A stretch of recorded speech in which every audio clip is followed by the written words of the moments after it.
Greetings, Matt Fiello here with another Intersight Managed Mode Expert Series video. We're still talking about domain profile policies, and today we're talking about the System QoS policy. So with that, let's review a couple slides and then have a short demo. Okay, and talking about the System QoS policy, basically this policy defines a way to prioritize transmit queues for Ethernet and fiber channel traffic. And it does that when it senses port congestion. The domain System QoS policy, which is part of your domain profile, establishes the fabric transmit queues. Specifically, it affects things like priority and MTU size and bandwidth, and also the no-drop behavior of Ethernet and fiber channel. Okay. And it does that at the FI ports, also your IOM, IFM ports, as well as your adapter DCE interfaces within the server.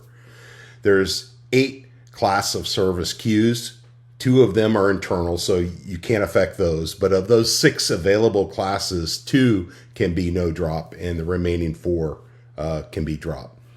And then it works in conjunction with the Ethernet and FiberNet QoS policies that are part of the server profile. So one is no good without the other. You need both.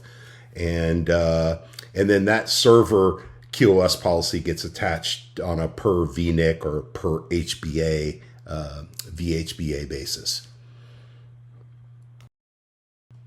Okay, the QoS policy also deals with flow control, okay, in that it's helping to define the no drop behavior for a given quality of service class, and also applying this criteria, this policy. It also helps police the bandwidth to virtual interfaces.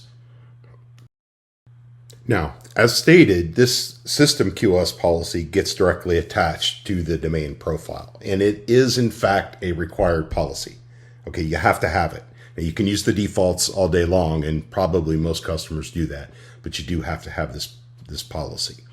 Okay, and then most customers probably just use the defaults, because really you have to have a lot of traffic on a port. The port has to sense congestion, and with the amount of available uplinks that you have and architectures you have, if you're getting congestion on ports, you probably ought to rethink your uplink architecture, both from a server port perspective as well as the FI uplinks.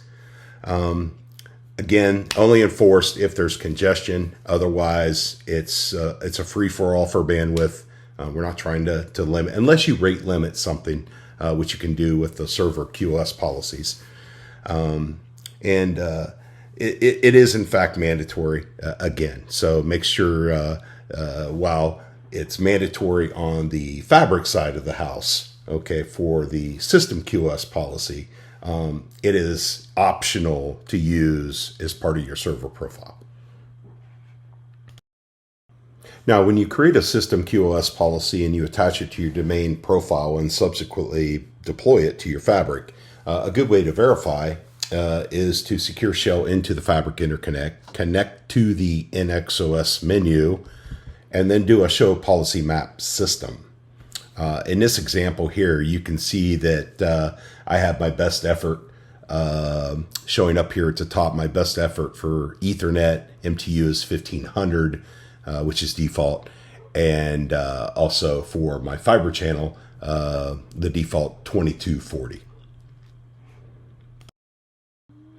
And as with all IMM Expert Series videos, I like to include a graphic slide, a pictorial of where that policy is in conjunction with the domain profile that consumes that policy. As you can see, it's not nested, it's directly accessible as you build out the domain profile. And in that video, you'll see me attach a System QoS policy to a domain profile when we get to that video. And again, this is a mandatory policy, even if you just do the defaults, but you have to have it, and it's got to be there as part of your domain profile.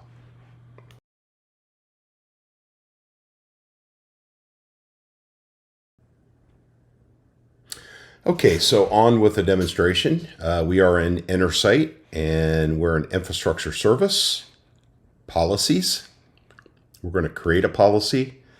We're going to filter down to our UCS domain policies and select System QoS. Click Start. I'm going to provide a meaningful name. Click Next. And you can see this is basically the default. So if you just wish to create the defaults, all you have to do is select and click Create. Okay. And this is the required default policy that's part of your domain profile or needs to be part of your domain profile. You can see you have the default for Ethernet, which is best effort. So if Ethernet packets don't have a specific class to map to, it's going to go right to best effort. You can't turn that off. It's there. So two of the 6 queues are actually enabled, and you can't really turn them off, nor would you want to. Fiber channel gets this class of service of 3 and weight of 5 and corresponding MTU. Now you can affect the weight, and you can affect the MTU, but I can't come up with a great use case in doing that. Okay, so I would absolutely leave the defaults. Now, if you wish to enable a subsequent class of service, maybe you've got some really high priority bandwidth, high priority backups that take bandwidth, run in the middle of the night, okay, and you want to perhaps give them a platinum priority, okay. As you can see here, it's by default a weight of 10. So 10 plus 5, that's 20. So this would be like 50% of the queues, okay, dedicated to this platinum class. And of course, you would do that on your corresponding VNix in your server profile. You would select the platinum class. Also, allow packet drops. So we're allowed to have 2 no drops. Okay, so you can actually disable that, and now you have a no drop class. We're going to go ahead and create that. Okay, so that concludes our video about System QoS policy. I hope you were able to pick up a tip or two in building out this policy.